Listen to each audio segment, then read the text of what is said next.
If you were around during the 2010s, chances are that you stumbled upon or saw an ad for one of the sketchy websites boasting to have a large catalog of supposedly free games, most of which utilize copyrighted characters. Naturally, Mario and countless other Nintendo IPs are frequently subject to this. Even in spite of Nintendo's quick action to squash these sites, it's like decapitating a hydra. 2 more heads will inevitably sprout back. Because of this, those sites back then were regularly used by kids like me for playing 1 or 2 games with our favorite characters sloppily plastered over them to kill some time. Aside from that, these games, to my knowledge, are not actively sought after once you've gotten a taste of them. After all, a large majority of them were bad, had some kind of complementary malware, or oftentimes both. I was no exception to this. Despite being not so bright as a kid, I had played enough Mario games to piece together that the crap I was playing was exactly that, crap. Now, even with that said, there was one game that didn't fit that category, Detective Mario. As the name suggests, Mario takes the mantle of a private investigator, and it's your job to help him solve cases throughout the Mushroom Kingdom. As simplistic as that might sound on paper, the game had surprisingly competent gameplay behind it, especially when it came to finding clues, solving puzzles, etc. It was hard yet rewarding to play, which contributed heavily to my fixation on it, so I found myself frequently revisiting it, cracking all the cases, finding secrets, basically trying everything that the game had to offer. And after a while, I managed to 100% complete it, getting all 5 stars on my save file. As accomplished as I felt, especially considering the amount of time I had fed into Detective Mario, I was also disappointed that there was nothing left for me to do in it, and would have to move on to something else. Didn't help that the odds of finding a game on one of those sites that could match the level of quality were exponentially low. Before I could start my search though, I remembered something in the game that I had missed. For context, Detective Mario had different open areas that you could point and click through, one of which being Toad Town. Every house there, whether right off the bat or during a later portion of the game, was able to be entered. You could talk to toads, get cases from them, find Easter eggs, you get the gist. There was one house, however, that was an exception to this, 314. Anytime I tried to click on the door of that house, all I could do was knock on it. So, I kept knocking, and I found out if you did it long enough, the faint voice of a female toad could occasionally be heard barking at me to, "You lost!" or, "Beat it!" In retrospect, this could have been just the developer's way of telling me that the house was inaccessible, although 10-year-old me always found it particular that every house in this area could be entered in some way, except for this one. So, I found myself going back there at multiple points in the game, checking if I could go inside 314 after completing certain cases, like with other locked houses. This was not the case, and I never got to see the inside of that house, nor satisfy my curiosity. Now that I beat the entire game though, I thought I might as well give the house at least one more try. So I took a pipe down to Toad Town, followed the street down to 314, and clicked on the door. To my surprise, it opened and the screen faded to black, accompanied by the sound of Mario walking inside. I was ecstatic. I could finally put to rest what had been nagging me in the back of my mind for so long now. Before I could think of another thought though, the sound of a flame being lit played, followed by the screen fading back to show a green toad holding a firefly in one hand with the other tightly clenched, her face full of disdain. She threw a fireball clean at Mario, who promptly dodged it. But before he could react further though, the toad grabbed him by the collar and slammed him against the wall. I told you again and again, stay away from me, and stay away from my house. Haven't you already taken enough? You turned the whole town against me. So what now, huh? Came to finish a job? What are you waiting for then, coward? Try me! Her name was Marion, and boy was she pissed. Tears streamed down her face like a river as she held a fireball close to Mario's face, nearly scorching him. Before he could fry, however, Mario swiftly unlatched Marion's hand from his collar and pushed her gently to the floor. He started talking in gibberish, as always, all while Marion stared daggers at him. You have the gall to play dumb with me? After you killed my sister? You slimy! She tried to get back up and lunge at him again, but Mario placed a firm hand on her shoulder, talking some more. Marion harshly moved his hand off, however, before he could finish.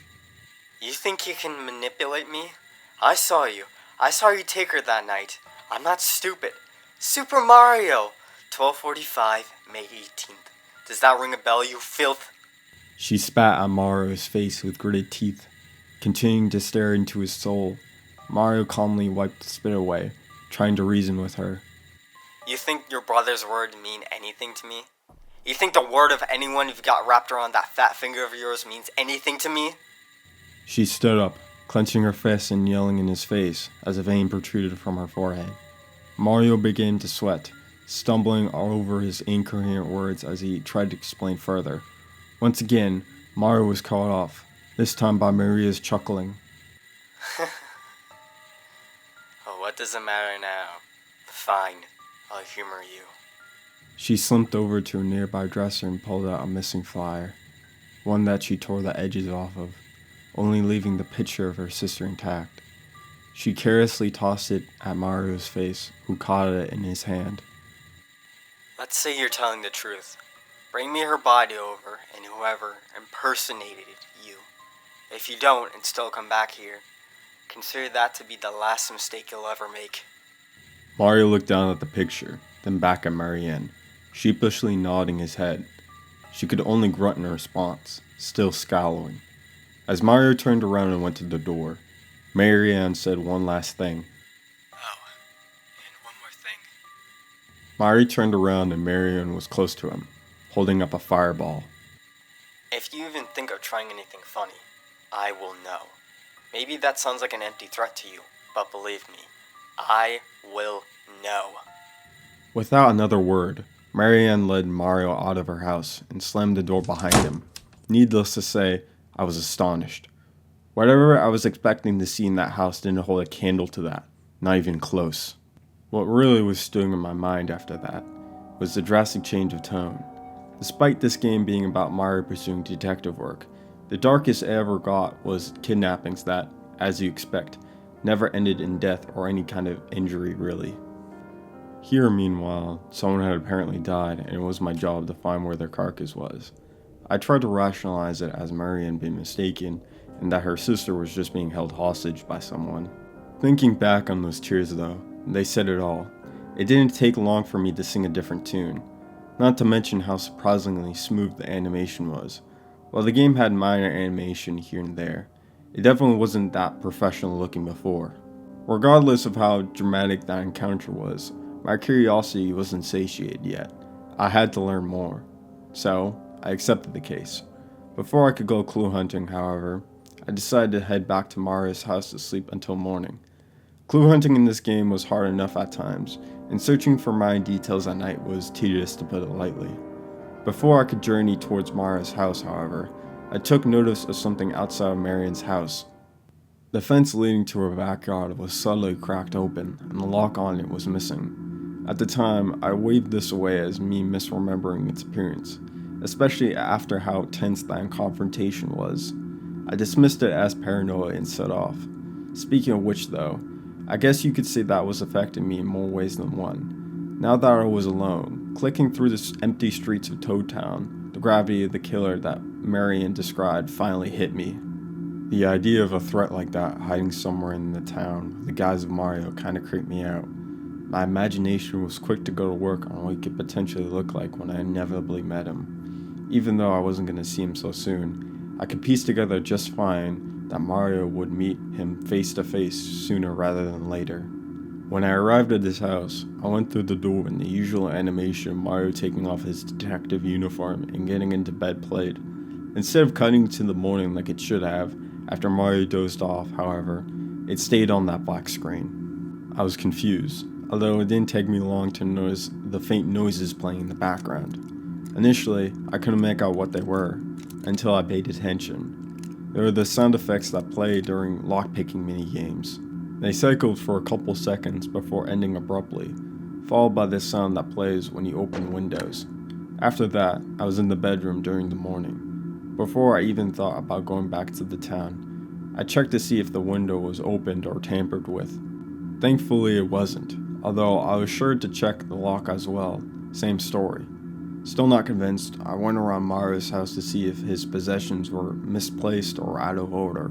Negative. With my paranoia under control, at least for the moment, I decided to sit back to Toad Town. The moment I went out the front door, I finally got my objective indicator. I was kind of confused as to why I didn't get this earlier. After all, you have the option to research for cases at night. Either way, the indicator implored me to go to Mushroom Park and question some of the residents on if they had witnessed the incident. Now that was even stranger. Marion never specified the location for her sister's abduction. Why was I only getting that nugget of knowledge now? So many questions that weren't going to get answered by me just sitting there. So I strolled down to Mushroom Park. When I arrived, there weren't a lot of toads around, just a couple sauntering about. There were enough to question though, so I prompted each one individually. Just my luck, none had useful information. Matter of fact, only one or two of them actually were around on May 18th, and they didn't even stay past sunset. Stumped, I wandered aimlessly around the park until I noticed a security camera on one of the shop buildings nearby. I groaned, knowing this meant that a security feed minigame was in the cards now. As decent as I was at the game, those always tricked me thanks to how aware you have to be of subtle details. Regardless, I sucked it up and entered the shop, showing the clerk at the counter my badge and asking to see the cameras in the back. He complied and the minigame started, with Mario sitting at a desk and looking at a computer as usual. Like before, there were multiple timestamps I could scroll through with 4 different cameras to inspect. Luckily, I already knew the time that the abduction took place and clicked on 12. After fast forwarding for half a minute, I could see 2 toads walking into view on the second camera, Marion and her sister. While the cameras in the game lacked color, I figured out it was them by Marion's hairstyle. They were holding ice cream cones and chatting up before sitting down on a nearby bench. I only had to speed up the footage for a couple of seconds before a familiar gloved hand emerged from the darkness and seized Marion's sister from the neck and yanked her out of her seat. She could only let out a brief cry before disappearing with the hand back into the darkness. Mortified, Marion ran off screen and hit a question block. She sprinted back with a fire flower, using it to light her way as she pursued the assailant into the night. I watched for a bit longer, however. Marion never came back. Like before, I was astonished. In case things weren't bleak enough already, this just hammered another nail into the coffin. And once again, the animation was still very smooth, making my viewing of the whole incident all the more uncomfortable. Just to be safe, I checked the other cameras and surfed through the different timestamps, only to find nothing else of note. With the information from the cameras in hand, I pocketed the drives for the video feed in my inventory and left the shop. Next step was to scout out the area that I saw the abduction play out in, something that didn't take particularly long. The used question mark block was a dead giveaway, helped by the fact that I'd seen it before and pondered why it was empty. So many little details that I'd glossed over during various playthroughs were getting roped into all of this. A few yards from the bench that Marion and her sister sat at was a large metal gate, closed with a chain and padlock. I had also seen this before, although I assumed it was just a background detail since I couldn't interact with it. Now I could, with a prompt hovering above to pick the lock. The lock-picking minigame was dirt easy, especially compared to the hoops I had to jump through during prior cases. The gate creaked open, revealing a path through an alleyway that connected to a new area, one that I couldn't get the layout for on my map. It consisted mostly of abandoned and unkept buildings, a stark contrast to how neat and tidy the rest of Toad Town was. Most of the buildings were unenterable, and the ones that were contained nothing of use, just empty dirty spaces with the occasional hole in the wall or ceiling. After sleuthing around for a while, I reached the final building that I could enter, a department store positioned at the very back of the area. The front offered nothing of note, but the back area was a different story. The center floorboards had been torn out, revealing uneven dirt underneath that I could interact with. You need a shovel. A chill ran down my spine. I didn't need to be a rocket scientist to figure out what was underneath that dirt. I considered clicking off the tab. Did I really want to see what came next? Despite how out of sync everything was up to this point, I never saw anything graphic. This, however, was a completely different ballgame, and honestly, I didn't think I could stomach seeing whatever was beneath that dirt, especially at my current age. And yet, despite every rational thought telling me to stop, curiosity had its claws on me. I had to see this to the very end, no matter what I saw. I went around the rest of the department store and checked some corners of the area that I hadn't before. To my lack of surprise, no shovel in sight, so I backtracked to the park where I headed towards the left side, where I had previously seen a landscaping shed during some of my prior visits. It was still there, with a toad wearing a sun hat next to it, tending to the shrubbery. I asked him if I could unlock the shed and let me borrow a shovel. The great Super Mario wants me to lend him one of my tools, eh? He let out a brief belly laugh. For 20 coins, sure. He wore a shit-eating grin and held his hand out. Just my luck, an asshole toad. I coughed up the 20 coins and he took the key ring from his belt, opening the shed. Pleasure doing business with you. He chuckled. I could only roll my eyes and put the shovel in my inventory. By the time I ventured back towards the department store, the sun had already begun to set. That definitely was faster than the normal day cycle, as if the game knew what I was about to do. Anticipation gripped my heart the closer and closer I grew to the store, until eventually I was back where I started. There was nothing left for me to do but do it. So with a deep breath, I clicked on the dirt and the screen faded to black. Mario could be heard digging for at least a couple seconds, still not making a sound the entire time. When he finished digging, he dropped the shovel to the ground with a loud clang, still not saying a word. The screen faded back, revealing that the camera had changed to his point of view as he looked down at the hole he dug. Marion's sister was there all right, brutalized. One of her eyes was bulging and slightly rolled back, while the other had been violently yanked out, leaving a small, vacant black pit. 2 stab wounds were present on her body, one to the neck and the other to the abdomen. They were surprisingly clean stabs too, done with almost surgical precision. The worst part is she had been crying. You could see it on her face, because those stabs wouldn't be enough to kill her instantly.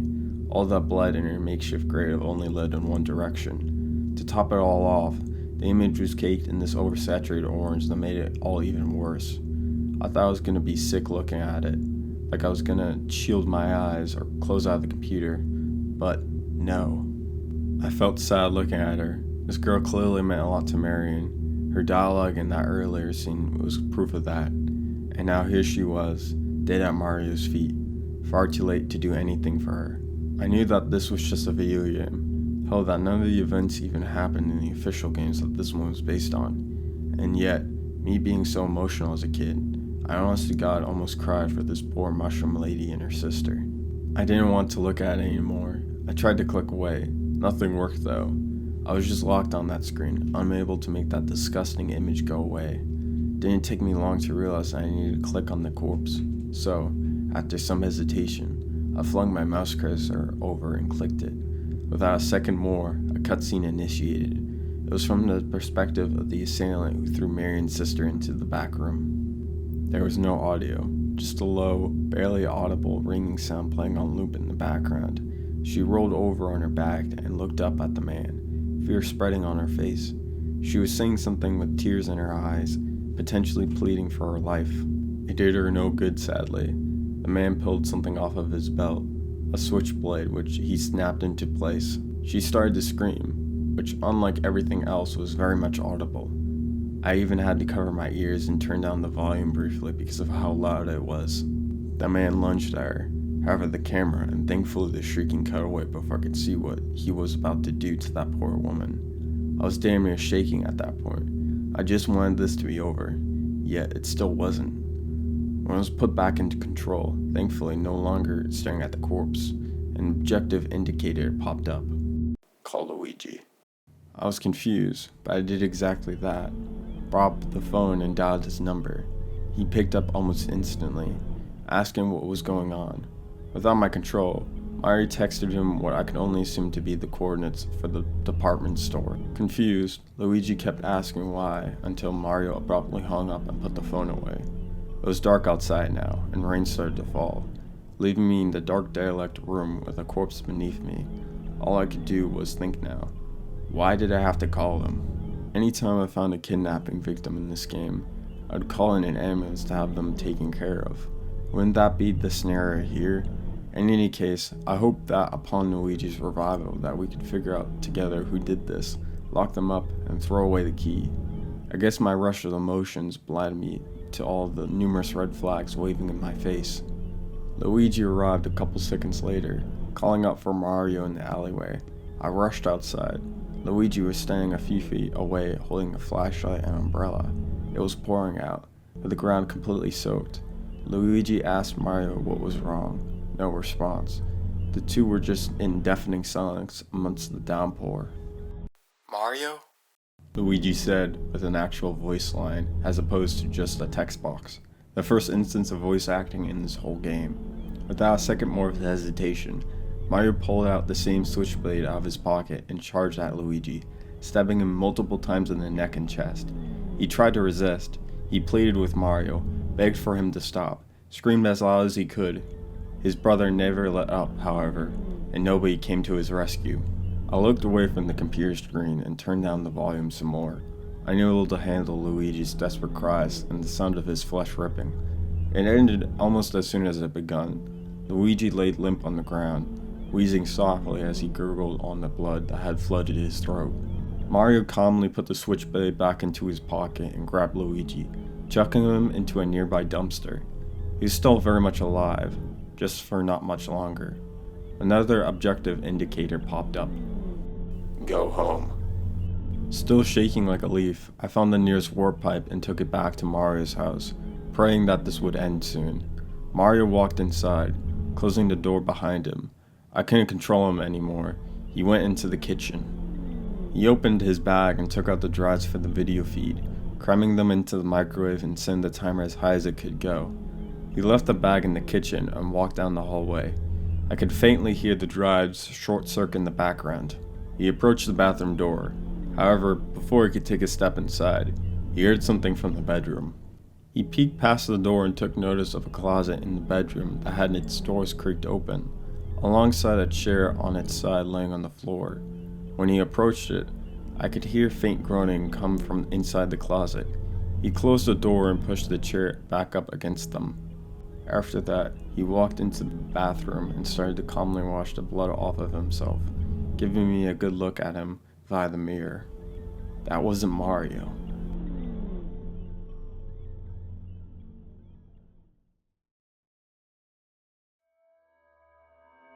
Alright, that was Paradise Space Solar Neon. A pretty damn good creepypasta. But first I'd like to talk a bit about the author in question before getting into the review proper. I do believe this is a retake with very big quotations of Mario, where the victim number 1 image comes from, along with being one of my personal favorite gaming creepypastas. You might know Solar from her kind of tinge in FNAF fan games, with some of her most popular being Lace Shift at Nintendo World and Swing Shift at Farley's. You could see her style and kind of photo bashing with the pictures sprung throughout, which I do very much enjoy. I like that kind of, soft Tendo, early horror flash game aesthetic, and she does it quite well. Now, talking about the story, I think it's well written. It's original enough a premise, and it mostly strays away from cliches of old. However, I still do think there's some issues with it that bring it down a bit for me personally. My biggest complaint of this story is Luigi's implementation at the near end serves no real purpose and even hurts the narrative. He pretty much just shows up and then dies instantly. Compared to Marion's sister, who has a lot more build up to her eventual reveal of her demise, Luigi's not even hinted at as being a character in the game in the first place. I believe he's there for two reasons. One, he's to show how uncaring and brutal our antagonist is, and two, in the original story, it's revealed that there's two victims instead of just one, of which this story takes influence from. And I don't really like that, since he's just there for artificial purposes. Another one I have, which is on our main killer and the person who replaces Mario in the story, who's named but Darling, by the way, is very one note and forgettable, at least to me. You might say, oh, well, there's a reveal at the end and he takes the form of Mario. And yeah, that is something, but he doesn't have any personality and there's no backstory, which there doesn't need to be, but it just kind of exists to serve a purpose within the story instead of being like an actual character. Now, this can be seen more as a nitpick of things, but I didn't really feel immersed throughout, particularly with in the game sense. Like, you're kind of given small tidbits of game mechanics if they serve plot importance, but you're kind of left in confusion, like how this game is supposed to function and whatnot. So, it's not like totally a deal breaker, but if there's at least some like maybe flavor text going about like certain game elements, or maybe additional pictures showing the UI, or maybe even like some backstory on like why this is gone in the first place, supposedly, what website it was from, or why this was like that like weird ending was even included in the first place. One thing that kind of confused me, and this isn't really a nitpick or a criticism at all, but why it's called Paradise, like something in the through lines there, but it could also be a reference to the original pasta. I haven't checked it out in a while, or maybe, and this is grasping at straws here, but maybe a reference to Paradise Lost. I don't know. Despite all that, I still think it's a good, solid creepypasta that definitely has its moments. Even if it has its flaws, I still think the positives outweigh the negatives, and it's worth a read. Some other things this story kind of reminds me of is Lacey's Games and other flash horror series that are in the same vein, digital horror as one might call it. Lots of like parallels, like with the secret evil bad ending reinterprets the entire game and whatnot. As I mentioned before, Softendo with Super Mario Forever, and my personal favorite from him, Mario Forever Galaxy. That is such a banger. I highly suggest you check that out if you're into those type of games. And similar to that, I would recommend also Power Star Archives and Mario Time Attack. It's inventive, well done visually, and it's seemingly accurate to its time, and it's really damn cool also, so go check that out. Go check out Solar Neon and her games. Don't be annoying. She said in her profile she has a short temper and she hates like annoying kids and whatnot. So, but definitely go check that out. Before I end this video, I want to throw in some announcements to hopefully your guys' liking. I am going to be making a Tumblr, and I already have an Instagram account, but I'm going to be making it public. So yeah, go follow me on there. I made those 2 accounts on those specific platforms because that's where a lot of Creepypasta fans and fanworks are on. If you see any other accounts on other social medias that are not me, they're probably impersonating me. I don't know who would, but that might be a possibility.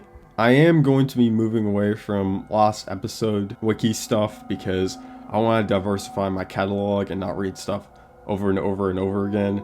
There are some hidden gems on there, but I just don't want to primarily cover stuff from there. I hope you enjoyed my rating, and if you did, be sure to like, comment, share, subscribe. It helps my channel grow. If you wanted to recommend me something to read, comment down below or email me. If I make at least one person's day a bit more brighter, I accomplish my mission over here. Have a nice one, and see ya.